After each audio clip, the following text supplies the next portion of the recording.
नमस्कार मित्रांनो.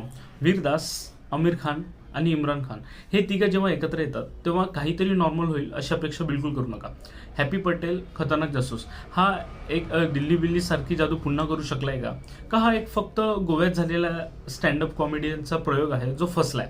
चला आज आपण पोस्टमॉर्टम करूया ह्या मूवीचा. वीरदासची ही एक पहिली डायरेक्शनल मूवी आहे.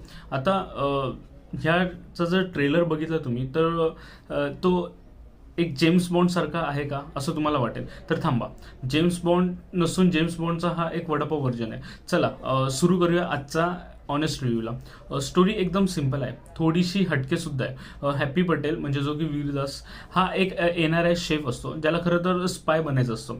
त्याचे 2 वडील असतात गे डॅड्स जे ब्रिटिश एजंट आहे आणि त्याला एक मिशन मिळतं गोव्यामध्ये. मिशन काय असतं तर एका ब्रिटिश जो सायंटिस्ट असतो त्याला वाचवायचं असतं. कोणापासून तर मामापासून.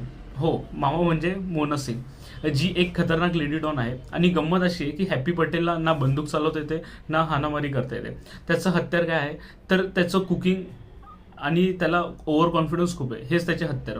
मिथिला पालकरचा रोल सुद्धा इंटरेस्टिंग आहे. पण इथे स्टोरीपेक्षा सिच्युएशन जास्त महत्त्वाची आहे. आता बोलूया चित्रपटाच्या पॉझिटिव्ह गोष्टींबद्दल.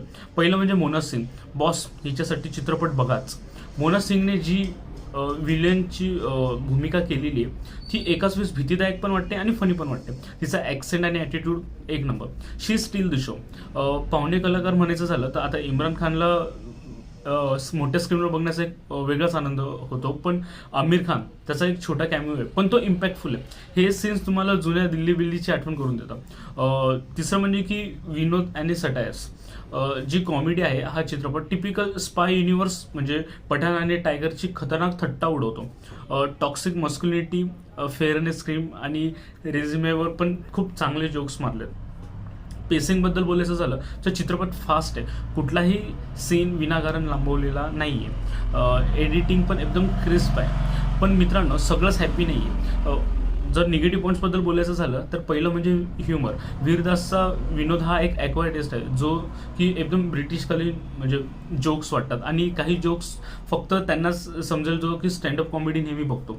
जर तुम्हाला साधी सरळ कॉमेडी आवडत असेल तर हा थोडासा बोर होऊ शकतो. लॉजिक बघायचं झालं तर तुम्ही लॉजिक शोधायला गेलात तर तुमचं डोकं नक्की दुखणार. स्टोरीमध्ये खूप होल्स आहेत पण ते जाणून बुजून ठेवले असंच वाटतं. तिसरं म्हणजे की ॲक्सेंट.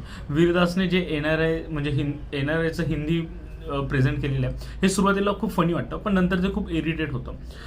तर फायनल वर्डिक्ट जर द्यायचं झालं तर हॅपी पटेल हा एक टाइमपास मूवी आहे. हा फॅमिली मूवी अजिबात नाही आहे. यात A-rated जोक्स आहेत. जर तुम्हाला ऑस्टिन पॉवर्स किंवा मग जॉनी इंग्लिश किंवा दिल्ली बिल्ली सारखे जर पागलपंती आवडते तर हा पिक्चर तुम्हाला नक्की आवडेल. पण जर तुम्ही एक सिरियस ॲक्शन किंवा मजबूत स्टोरीची अपेक्षा करत असाल तर तुमची निराशा होऊ शकते. माझ्यासाठी हा एक वन टाइम वॉच एंटरटेन होता. रेटिंग द्यायची झाली तर मी हॅपी पटेल या मूवीला 5 पैकी 3 स्टार्स देईल. मोना सिंग आणि त्याच्या कॅमिओसाठी हा चित्रपट नक्की बघा. पण मूवी बघताना डोकं जरा घरी ठेवून जा. तुम्हाला हा चित्रपट आवडला का किंवा इम्रान खानला तुम्हाला पुन्हा मोठ्या स्क्रीनवर बघून कसं वाटलं हे मला नक्की कमेंटमध्ये सांगा. धन्यवाद.